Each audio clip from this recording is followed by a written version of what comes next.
Okay, well, welcome to this AmCham China video podcast. My name is Graham Norris, and I'm the Communications Director here at the American Chamber. I'm joined today by Andy Clayton, CEO of LMP China, which helps smaller companies enter and expand in the China market. Andy's going to talk to us about how to get a presence on the ground in China. Welcome, Andy. Thank you very much, Graham. It's a pleasure to be here today. So what I'm going to talk about today is how companies, particularly smaller and medium-sized companies, when they're entering China and they reach the point of having to have some kind of presence or some form of operations on the ground, how they go about doing that. Now, what we do as a company is we help businesses that are at this stage. So our service involves representing companies who need to get a fixed presence, and as a result, we are at the cutting edge. We get to see what all the companies from around the world, but particularly from Europe, who are entering China, what some of the reasons are for them having to get a presence on the ground, how they're going about it, and also some of the common challenges and pitfalls that they run into. So from the webcast today, if you're a company that has got some interaction, some engagement with China, and you're thinking of taking the next step, I hope what it will give you is some experiences and ideas for how to go about that, and even whether that's a good idea for you or not. So we're going to use a mixture of some case studies and some examples of both companies that we work with and also companies that have done it by themselves to share with you some of those experiences. Also, our marketing team have helpfully peppered this presentation with some pictures from what's going on in China at the moment. So in addition to talking about the content, also I'll throw in a few stories and some of the latest information and current affairs from China just to keep things a bit more interesting moving along. So first off, we have a picture here. This is downtown Beijing, which is where we're based, where a lot of us have called home for a long time now. And that's a picture looking over the World Trade Center area, part of town. So first up, things that we're going to run through today. So why companies from the West need to set up a presence in China, because China is considerably different from other jurisdictions in terms of the need for actually having an entity or some form of partnership there. And then using examples to talk through some of those reasons in a bit more detail.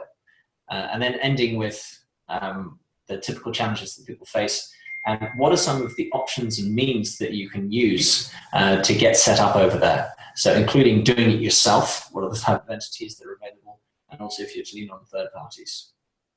Now this picture here is downtown Tianjin, and we put that in there. We had an interesting experience recently setting up a company in the Tianjin Free Trade Zone. And free trade zones are quite a hot topic in China at the moment. They are test beds that allow the Chinese authorities to tinker with and try new policies for making business a little bit easier, both for local and for foreign companies. So we've jumped on the bandwagon and set up a company in the Tianjin Free Trade Zone with a view of accessing bonded warehouses. And indeed, we have found actually that the registration process is quite a lot quicker and easier than elsewhere and than what we've experienced in the past. However, we've also been very unlucky timing-wise because the time that we registered this company coincided with this tragic explosion that happened recently in the Tianjin port. So that has held things up.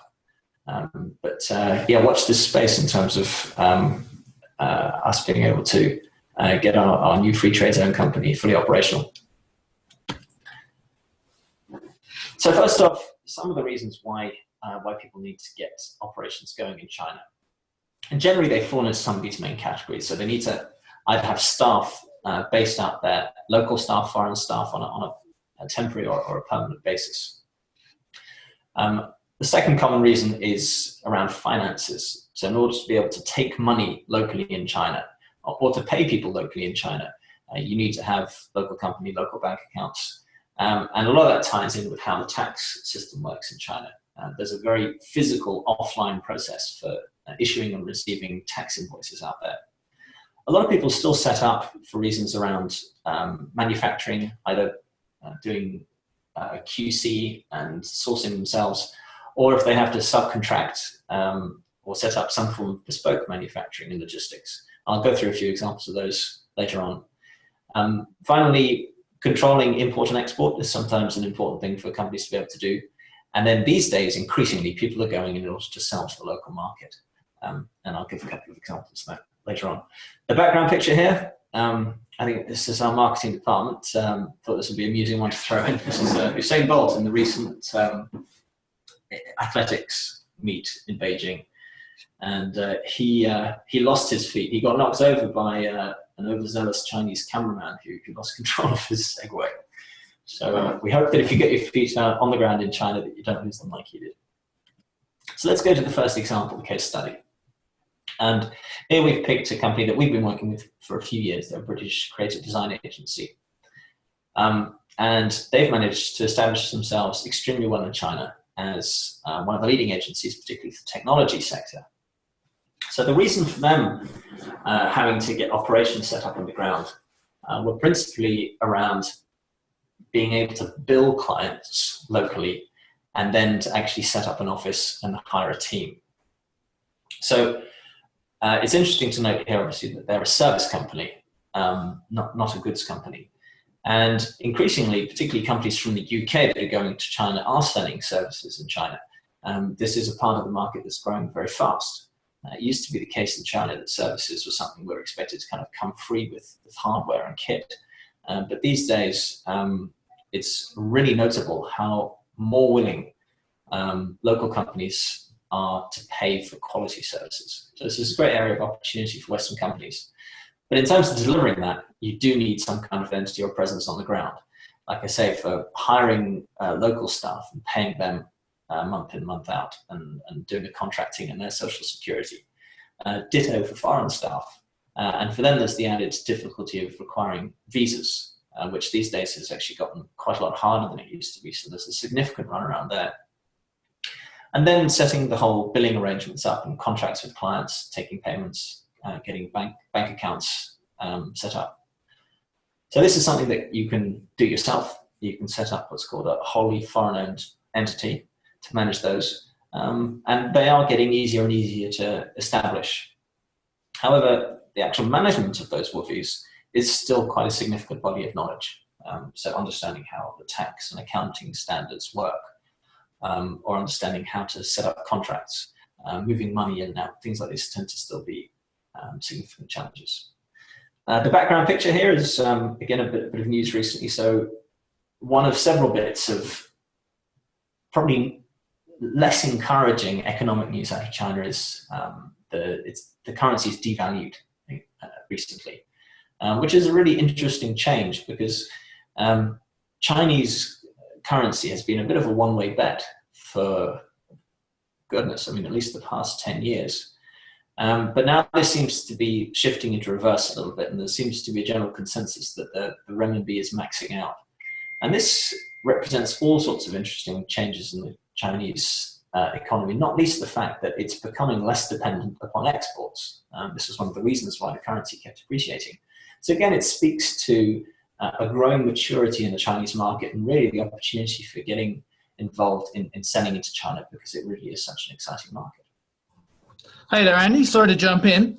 Please. You were looking earlier on at a picture of Tianjin, where we also have an office. China's a very big place. How does a company such as this creative agency decide where in China to locate? Yeah, that's a great question. That's really excellent. So in their case, the way that they started was a really interesting one. And I think it probably is indicative and typical of a lot of companies. So if you're a service business, often the way that you get started in China is with a project. Like somehow, somewhere, you've gotten in touch with somebody or they've found you and they say, we'd like you to do a project in China. So if you're an architect firm or if you're selling, for example, services for recruitment, those sorts of things, which are all examples of the kind of clients that we've worked with. You often start with a discrete project. Someone will say, look, I need you to help us on this particular project coming up. And that tends to be geographically distinct. So in the case of this client, they had made a really excellent video around one of their products, which had gone viral on the internet. And there was a show in Beijing that needed somebody to do all the digital backgrounds for the show. So they contacted them and said, we'd like you to come over. And so it was that launch project in Beijing that got them started in China. So they then continued to build up their presence from that city. They were able to hire a general manager there, because Beijing obviously has a good pool of talent for that sort of thing. And that was their ground zero. Got it. So following the customers. Absolutely, yeah. And I've seen that in lots of examples. Typically people, the place where they have their first project tends to be where they'll get their feet on the ground in terms of a fixed presence, because it starts with the operational support for that first project. Right. Okay, a second example, and this is an interesting one for slightly different reasons. There's increasing talk around how China, because of the increase in its cost base and the value of its currency and so on, is becoming less competitive from a sourcing point of view. And there is a degree of truth to that. I mean, we do see some industries that are starting to move to other countries. However, you cannot underestimate how important China remains from a manufacturing and sourcing point of view, to the extent where there are still a lot of companies going into China in order to set up sourcing operations. So the story that we see, although there are people that are gradually migrating to other countries, there is still a healthy degree of business of companies coming in to set up sourcing operations. And this is an example of one. It's a client that we had done some sourcing before, and they decided to increase their presence in China and actually set up a sourcing office. Now, part of that is to do with quality control and negotiation with factories. But in their case, and this is something that we see for quite a few companies in this sort of situation, is they're using China as their workshop for clients all over the world, because they service clients not just in the UK. And they've previously been in the situation of importing all their goods into one location in the UK and then redistributing, and that adds a significant cost to the supply chain. So for companies like that, it makes much more sense to actually do that distribution straight out of China. So to consolidate all of what they're purchasing in China into one warehouse and then ship directly to end users. And China is still extremely well set up for this. Warehouse space is plentiful and relatively easy to acquire. Now, it's not always as well managed or as secure as in the West, but there are still a lot of very workable options warehouse-wise. It's relatively easy to find people with the skill base to manage that kind of an office and deal with the paperwork for exporting stuff. Now, obviously, again, there is a learning curve, particularly you then take on the import-export piece yourself. So you need to develop a strong understanding and some staff internally who can interact with customs effectively. And you need a good logistics provider. But this is a workable solution for even quite small and medium-sized companies. The way that this particular company did is they decided to do it themselves. They sent out one of their senior management team to be based in Hong Kong. They then set up an entity in China, hired their staff member number one, and gradually down in Guangdong built up the capability through sourcing third-party warehouse space, and starting with with a few test orders and building out their processes in that way. So it does take a little bit of time, especially if you're doing it yourself.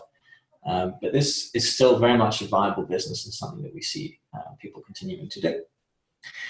The picture in the background here is the Chinese stock markets, which have had the headlines in the past few months for famously taking a precipitous rise in the first half of the year and then promptly crashing in the second half, and not for the first time. This has been part of quite a lot of mixed economic news out of China, but it's the one I think that people have latched upon because it's been so dramatic. There's nothing like a stock market crash in terms of wiping value off things, and so people have taken it as being indicative of a wider Chinese crash, and that is something of a red herring. That's not the case. In China, it's not because the stock market crashes that the rest of the economy follows. It's something of a casino, and we're much more concerned to see things like sourcing manager indexes dropping and overall business activity dropping rather than we are seeing a crash in the stock market. Having said that, it is obviously one of many negative indicators recently. So moving on to the next example here. This is also a sourcing one. This is a company that we started working with recently around setting up operations for the bespoke manufacturing of shirts. And the reason I included this one here is because a lot of the talk recently has been around China's cost base having increased, that they're losing out in some of the lower tech industries. And textiles is always given an example of this. So I thought I'd throw in an example here of a company that's moving into China right now to set up an old school textile stitching business. These guys have a really interesting business model, which involves using technology and using your iPhone to take a photograph of your body, and thereby being able to produce drawings for tailored shirts. But these guys, they're still choosing China as the place to have those shirts manufactured. Now, China doesn't have the cost advantage that it used to, but it has such a phenomenal critical mass of skilled workers, suppliers who can provide all of the services required to get goods finished, raw materials manufacturers, and then the logistics to tie it all together. And in this business, like many others in China, it all tends to be quite conveniently clustered. China is an economy of many clusters. You have this thing of like the whole town produces the same type of toy. I mean, I've even been to towns where they produce the eyeballs for a certain type of toy. And clothing obviously is no different. So you can position yourself in a location where there is a phenomenal degree of all the resources that you require for your particular business. And that's what these guys are doing. So to set up an operation like that, again, you can either set up a company yourself, or you can lean on an agent or a third-party provider to do all the hiring of staff and the subcontracting with the local manufacturers. Again, there's a few functions that you need to develop in order to do this. A finance function for dealing with all the payments, some expertise on import-export, and then some type of commercial function for actually negotiating with the third parties and managing the staff involved with that type of operation. So it's a little bit more involved than some of the previous ones, but still something that we see people coming into the market and doing.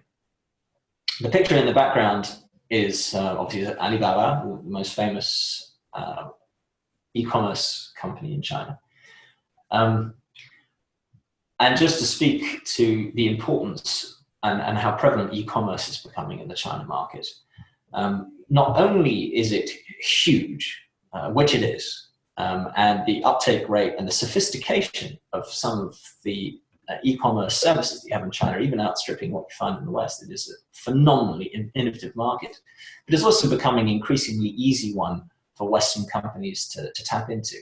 So in the past couple of years, this cross-border e-commerce has been jointly developed by the government and some of these big e-commerce companies to allow Western companies to sell their product directly onto these platforms. And the take-up from that has been very considerable. It's now very easy as a Chinese consumer to buy goods directly from the West through these e-commerce platforms. So a lot of Western brands, rather than trying to set up their own e-commerce presence in China, are plugging directly into these platforms, which is a really exciting development.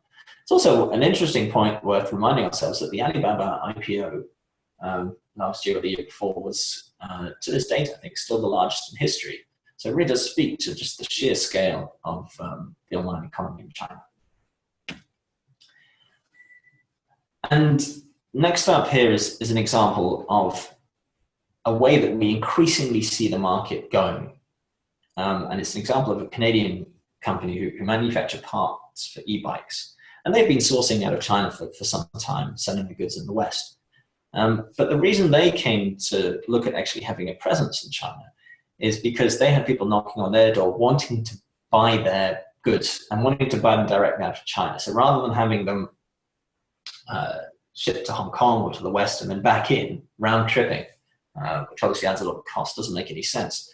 It's much more preferable to have either your own entity or an entity that you control in China that's buying from the factory, so your own OEM, well, obviously not a factory that you own, but the OEM factory that you've been using, and then selling on to your distributors and clients that you're developing in the country.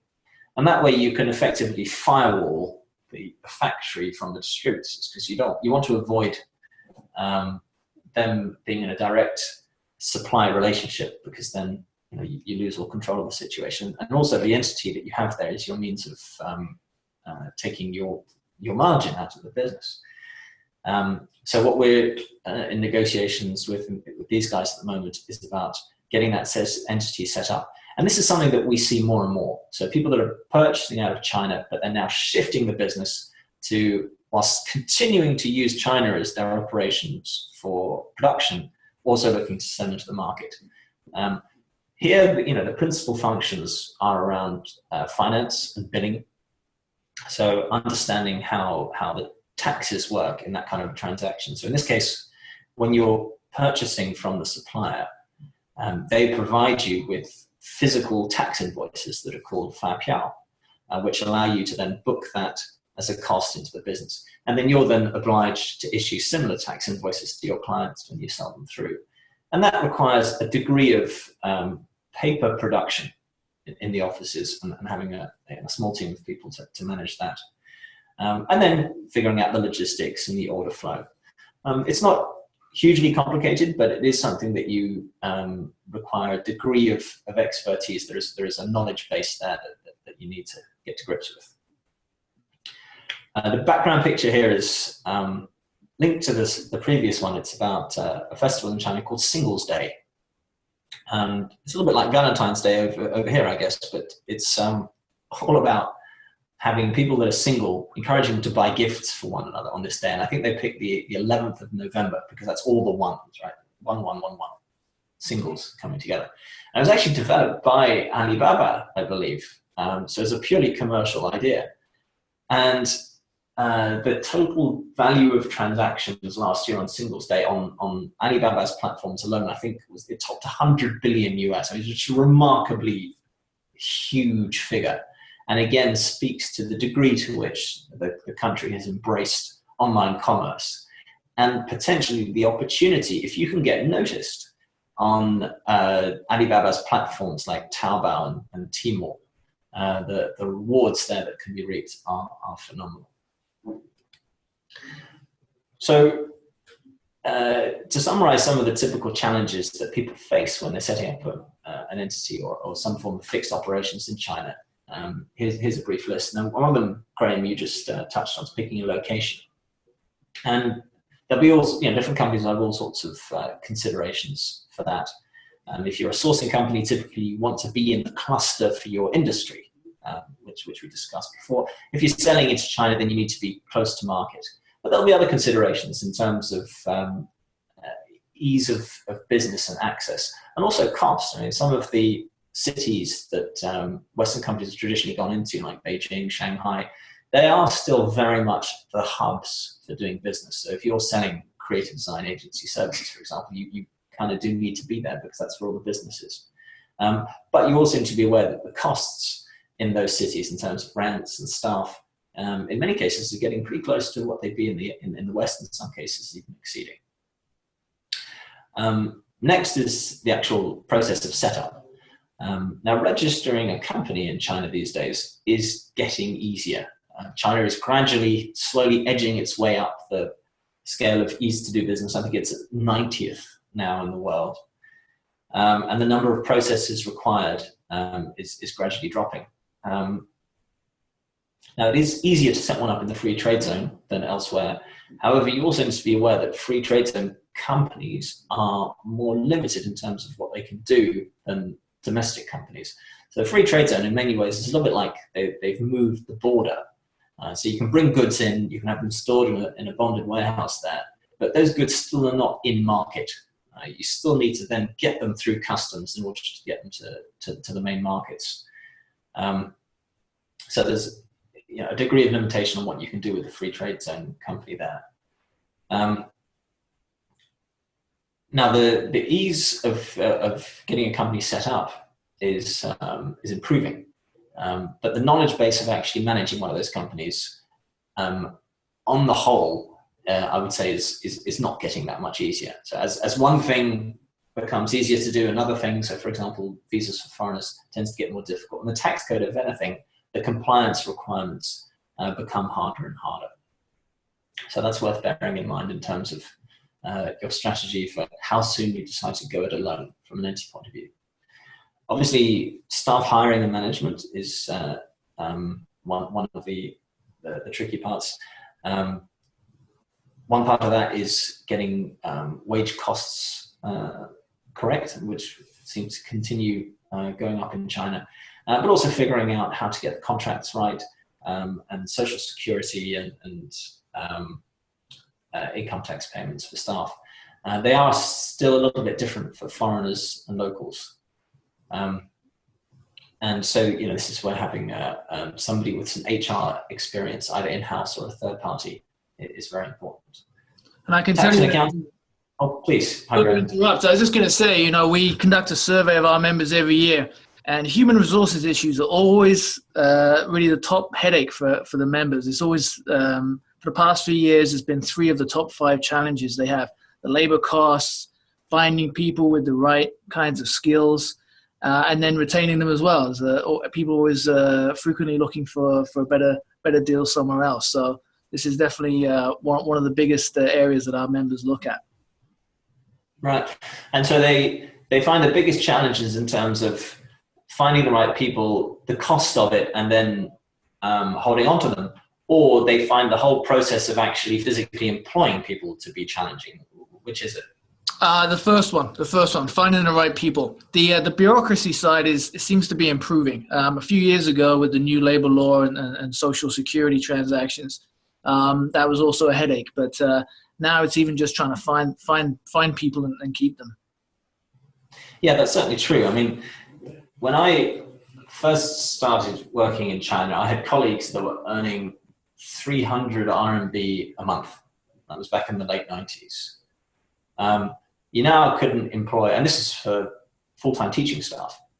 Now in a big city, you couldn't employ, I don't think, cleaning staff for less than about 2,000.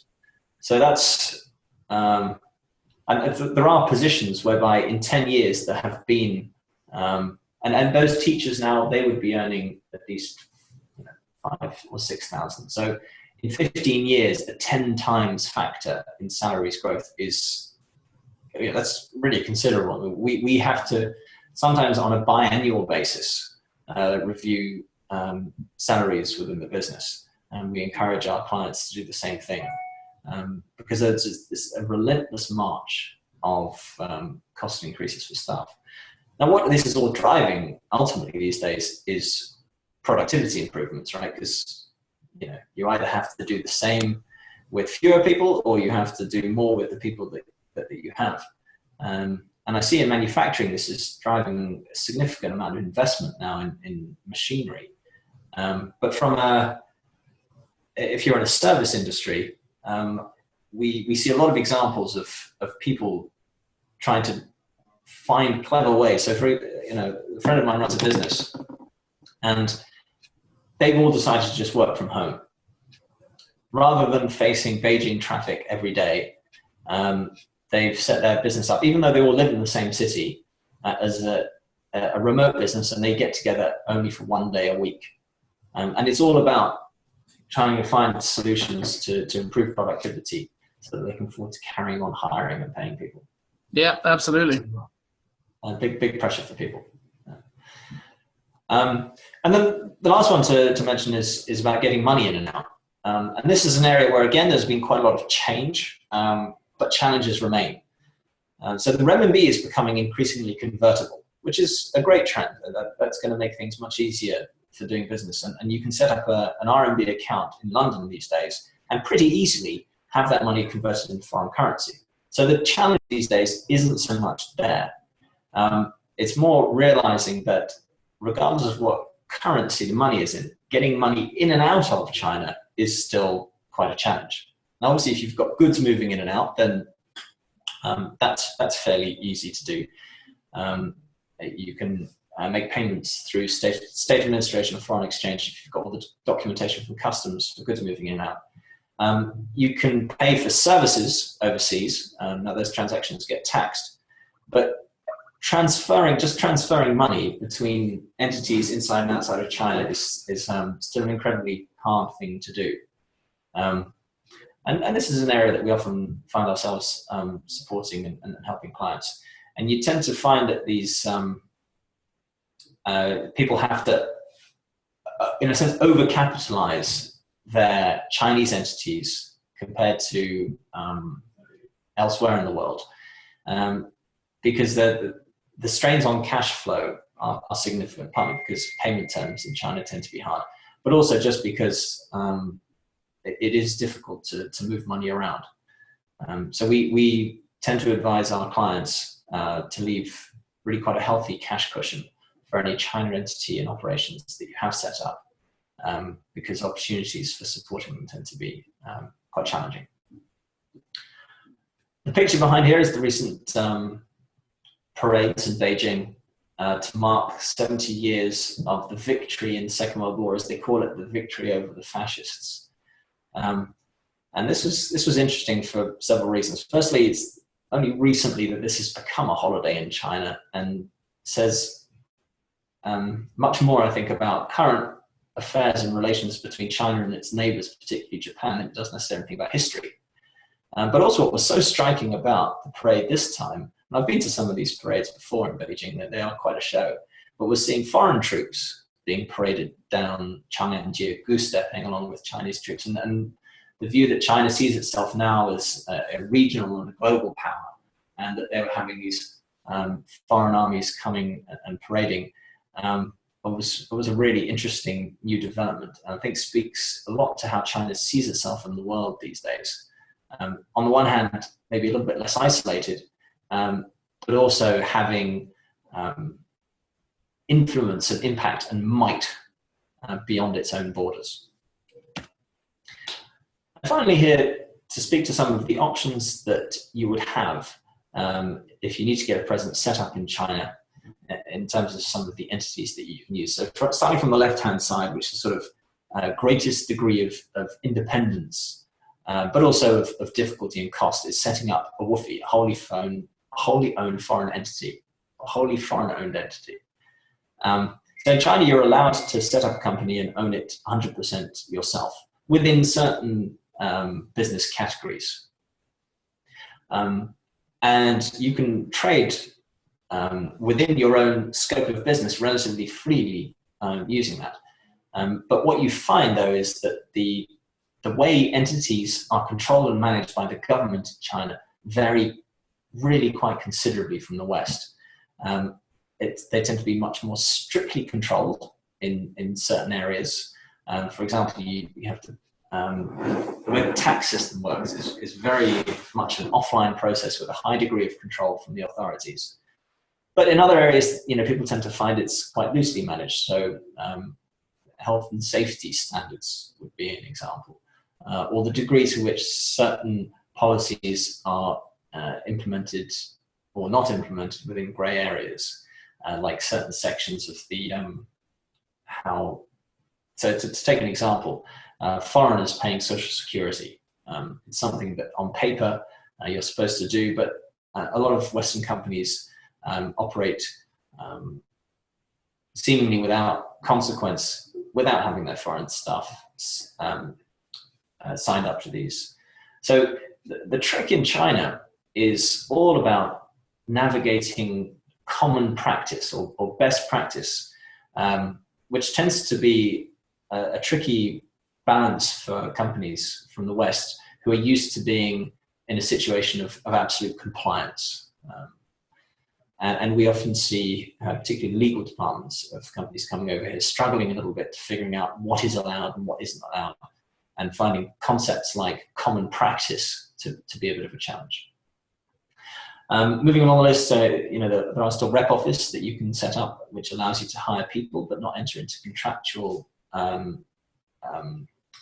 business in country. Rep office is seemingly a little bit less popular these days because they get taxed in pretty similar ways to Woofie's, but you don't have the benefit of being able to trade with them. So we see people using those less. Similarly, joint ventures are not as common as they used to be, and partly because a lot of the categories, the business categories that joint ventures were allowed in, are now open to Woofie's. Although you do still see people setting up a lot of joint ventures in categories that have restrictions. So automotive would be a good example of that.